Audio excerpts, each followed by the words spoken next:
Dude, I swear the Aquarius Moons are gonna take me out. I woke up yesterday feeling like I was on the top of the world. And I've been paying attention to the Aquarius Moons for months now because we have an eclipse coming up in February. And I want to know what's going on. And Aquarius is predictive stuff anyway, so if we look at it, we can learn, Okay. So yesterday, like within the previous 24 hours, I wake up feeling like I'm on the top of the world. I wake up feeling great. I was like, yeah, my turn. Time to get back to my stuff. Everybody can be a saddie, right? I spent part of the day getting work done, doing my thing, felt great. Then, middle of my day, I start contemplating these big philosophical questions about people who suck, like people who have hurt me. One of the things as a spiritualist, this is not in a shame or blame of myself. That's not what this is. As a spiritualist, though, you can learn a lot from painful situations. Like pain is a great teacher. Betrayal, disloyalty, all that kind of stuff. They're good teachers, especially for tools in the spirit. And so I got to thinking about this situation and this person yesterday, like a couple of them. Super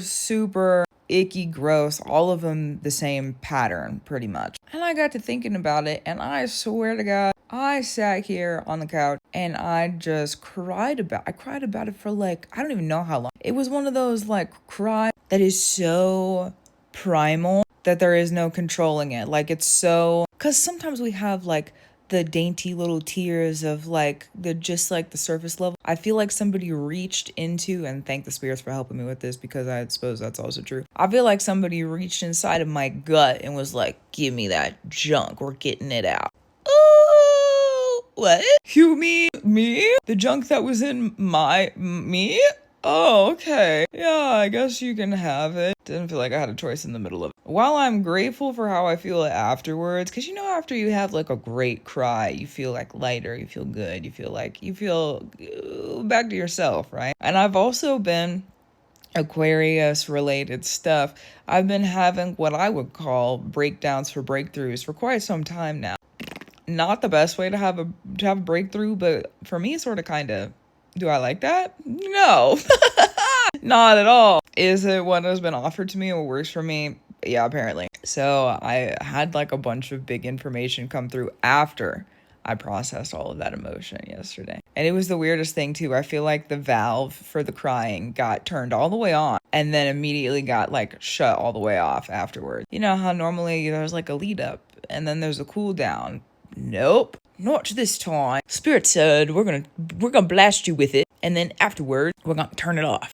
It was the weirdest thing. And I've just been feeling the Aquarius moons for like months now. I've been paying attention to them. Always so volatile. The energy's always so weird. Ugh. And I feel like I'm putting together these like bigger pieces right now.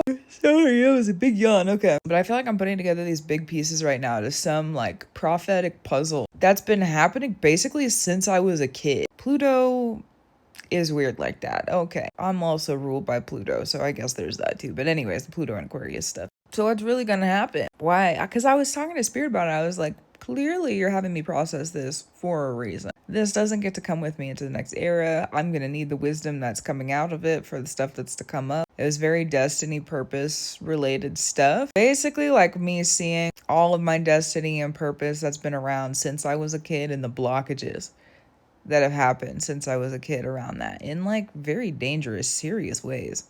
Who signed me up to live this life? I don't know, but good God, could we mitigate the risk sometimes? Jeez, guys. Like I said, pain is a great teacher, so is suffering, but also like, dang, wild. Anyways, though, the Aquarius moons, please don't let them take me out, even though they feel like they're going to. Okay. Anybody else have, what was that? What was yesterday? A transition. I suppose that's true. That's what it was. Golly. Because I'm also looking at my destiny purpose stuff right now. And I'm like, could it really be that easy? Could it really be that simple? Are you sure? Not that I doubt the spirits. I'm just like putting the pieces together. Again, a big puzzle, right? Putting the pieces together and being like, yeah, I guess that makes sense. And the big one has been weaponized incompetence and like weaponized ignorance. That's one of the big things that's been coming up. And like how heavily that was wielded against me as a kid and like how much it's affected me through my life. Because for me, I've become, for what I feel like, okay, because we're human, we all got to work on stuff. But for what I feel like I picked that up for many years now, and I've been kind of deconstructing it. So Spirit is letting me see kind of like bigger picture stuff, how it's been around, why it's been around, where it rooted in our family. Super. I'm ready to be done with this like transformation. Pluto, per the usual, is kicking my. So in regard to that, how are you doing? Because again, what was that? I need a hug. What? Anyways, gratitude, reverence, and love to you. Hopefully the Aquarius moons are easier for you, but I have the feeling maybe they're not. Aquarius, us being in the collective together, as it is. Anyways, though, keep up the breed you need to do. Apparently I will too, even if I'm forced into a cry session. Okay, and I'll talk to you soon. Also true.